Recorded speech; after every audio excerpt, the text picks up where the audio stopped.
Everyone, welcome back. So today's video is going to be the best and worst concealers of life. Ones that are just magical under the eyes and ones that suck some serious dick. I have a lot of ones that I feel are really great for mature eyes. Some that just are, I don't know what they were thinking. Okay, let's start out with the newest of the bunch. This is going to be coming up in a Sephora haul. Oh, the Milk Flex concealers are so amazing. I got light and light medium. That is what they look like. These are ultra creamy. They glide under the eyes with ease. The application is a doe foot applicator. What I like about these is that they're super creamy. They don't settle under your fine lines, but then they also have somewhat of a staying power. So it's kind of like the Nars Creamy Concealer meets the MAC, and it's full coverage too. So that is always great, but it doesn't look like full coverage. So it's just kind of, you know, the best of both worlds, kind of like Brad Pitt and Thelma and Louise. My most favorite concealer, the Tarte Shape Tape Concealer, is probably my most favorite concealer of life. It is perfection under the eyes, and then you also kind of get that added bonus of getting a lift and just brightening and a lift under the eyes, something so amazing. I have 3 shades: light medium, light, which is a little bit too gray, and then light neutral. I swear by this concealer. I will never be without it. It's a little bit more on the thicker side than the Milk, overly thick, but you know, it's kind of thick. It's really great for all different types of under eyes, whether you're aging or not, because it really gives you opaque coverage under the eye for like dark circles and stuff. So both of those are in the category all its own. I love them. The next one that I love, and I do not get this enough love and attention, but you guys suggested this for me. Hold on, I got an itch. The Sicily Phyto Elect or Eclat Eye Concealer with Botanical Extracts. I have the shade 3 because it's more on the peachy side, and I felt like the other two were a little bit light. The cool thing about this is that the applicator is a metal applicator, so it's very soothing and depuffing for underneath the eyes, with an added benefit of having a color corrector concealer that doesn't settle into fine lines. It's pricey as shit, so you know, pretty much Sicily can go F themselves because it's so expensive, but it is worth it. You only need one and you only need a dab. Let me just put a little bit on, see if I can do a demo here. Oh, I just dab a little bit right in my darkest area. That just kind of brightened that area right there. A lot of you guys are gonna be like, no, I can't even tell. Well, you probably should. I probably should use it, but I don't want to mess up what I've already done. But if it just really counteracts like any dark areas right there.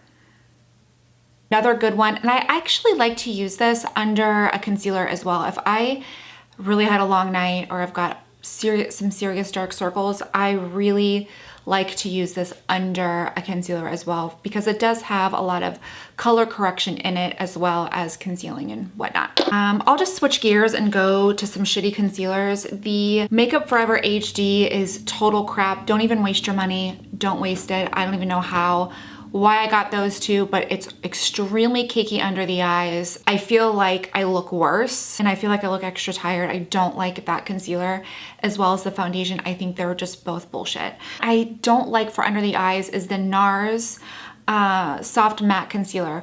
All right, so here's like the pros and cons about this one is that it's great for spot correcting because it is full coverage and it has like kind of that demi matte finish, so it's not going to like accentuate any bad areas or anything like that. But for under the eyes, at least on me, I feel like it's really drying and cakey. I don't see how people can get this to work under your eyes without accentuating every fine line in between a fine line. I would purchase this for spot correcting. I wouldn't necessarily purchase it for under your eyes unless you are young, you have no under eye baggage, or any other baggage for that matter. Moving on to something that is a little bit more on the affordable side, which is the LA Girl Pro Concealers. These are phenomenal. I feel like these are what the Makeup Forever should have been, to be honest. They come in a bunch of different colors, which I think are really fun. This is light ivory. This is natural. You can see that has more of like a salmon undertone. And then this is classic ivory, which is really pink. I don't wear this one as often, but I do wear these two because they're just pretty bomb, and I wear them pretty much under my concealer or over them. I think they're a really good option. You can get them at Ulta, and they sold out right away, and the foundation's phenomenal. in case you're just in the area and want to buy the concealer, you might as well buy the foundation because it's so good. Really like this Charlotte Tilbury concealer. This is the retoucher. I love it for under the eyes, for like around the mouth, for any kind of areas that you want to maybe cover some redness. So around your nose, around the mouth, because it is kind of like a lighter texture and it's almost illuminating as well. So again, I wish this is what the YSL Touche Éclat was, because I think that is such a pointless product. This is like a great illuminating concealer and conceals in one. So I'm in the shade 2 Fair. I love it. The one that I don't like is the Miracle Eye Wand. This doesn't really do much for my under eyes.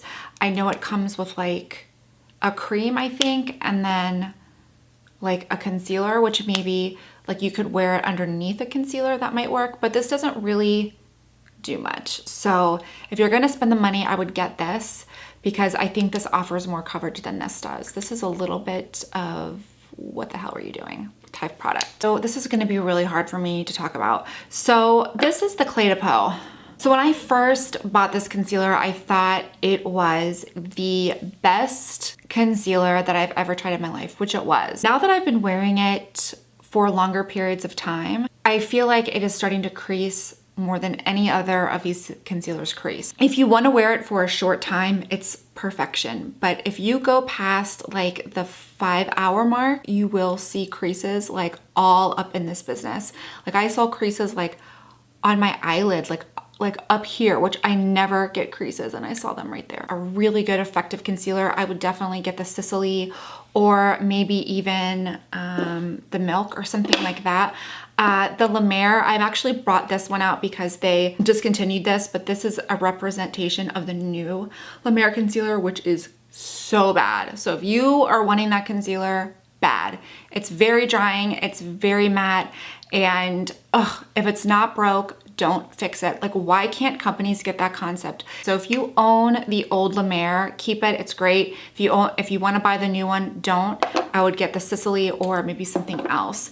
I also love the Giorgio Armani. This is the High Precision Concealer. This is so good for under the brow. Like if you really want to get a sharp, clean highlight right under the brow and really sculpt it out, this is great because, or like the applicator is super thin. It's great for, again, around the nose, covering up redness. Under the eyes, not so much. It wasn't my favorite under the eyes, but maybe it would work for you.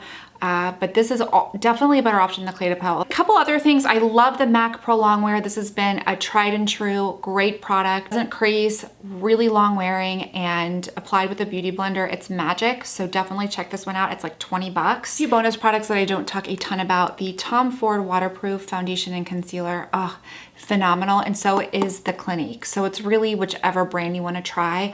I feel like this one applies better as a foundation.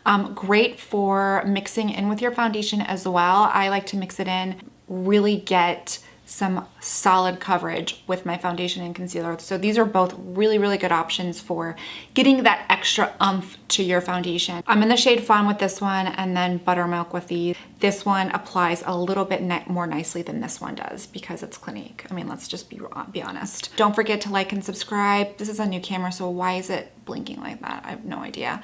Let me know what you think below, and I will see you next time. Bye.